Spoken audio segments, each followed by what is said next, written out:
आणि आता आपण जातो आहोत संजय ठाकूर यांनी आयोजित केलेल्या दहीहंडी उत्सवामध्ये। त्या ठिकाणी आमचे प्रतिनिधी महेंद्र जोईल आता उपस्थित आहेत। महेंद्र, काय त्या ठिकाणचा उत्साह आहे, कसा प्रतिसाद मिळतोय?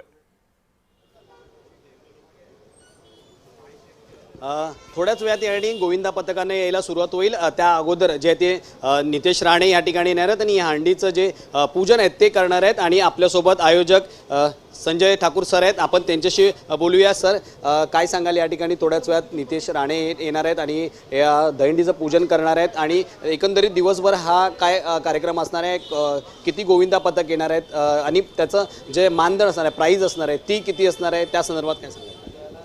नमस्कार मुंबई, नमस्कार महाराष्ट्र, हर हर महादेव। आता एक अर्धा तासात महाराष्ट्राचे तडफदार नामदार माननीय नितेश राणेजी, हिंदू हृदय आयकॉन, ते इथे येतील। त्यांच्या हस्ते आम्ही हंडीचा पूजन करून इथे सुरुवात करू। रक्कम तुम्हाला समोर दिसते, 5,55,555 अशी आम्ही रक्कम ठेवलेली आहे। आणि बाकी दुसरे जे सलामी देणार आहेत त्यांना पण आम्ही रोख रक्कम, चांगली रक्कम देणार आहोत।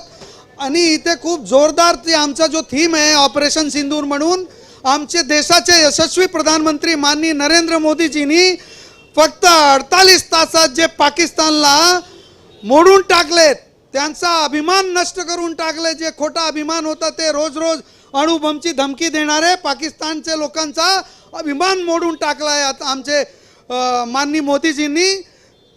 ते ऑपरेशन सिंदूर साजरा करायला आम्ही इथे आज एकत्रित झाले आहोत। आणि एक जोरदार इथे इव्हेंट मॅनेजमेंटची कंपनी आहे।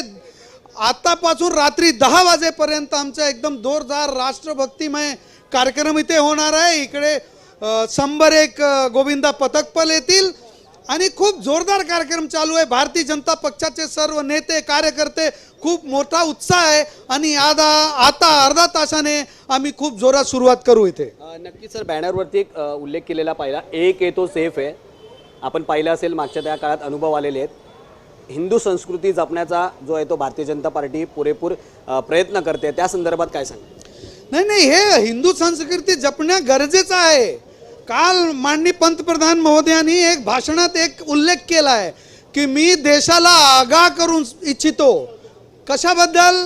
ते देशाची आणि महाराष्ट्राची डेमोग्राफी बदलण्याचा प्रयत्न चालू आहे।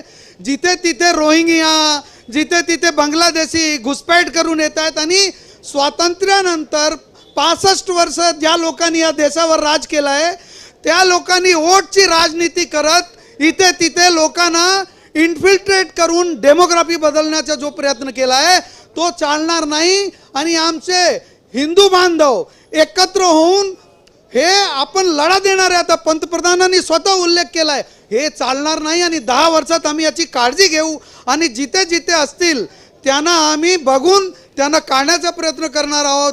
आणि हेच कारण होते, हे विपक्षाचे लोक जे NRCचा विरोध करत होते, माननीय पंतप्रधान महोदयांचा विरोध करत होते, आदरणीय अमित शहाजींचा विरोध करत होते, माननीय मुख्यमंत्री देवेंद्र फडणवीसांचा विरोध करत होते। कशासाठी करत होते? याच कारणे करत होते, कारण त्यांनी इकडची डेमोग्राफी बदलण्याचा प्रयत्न त्यांना सतत चालू आहे।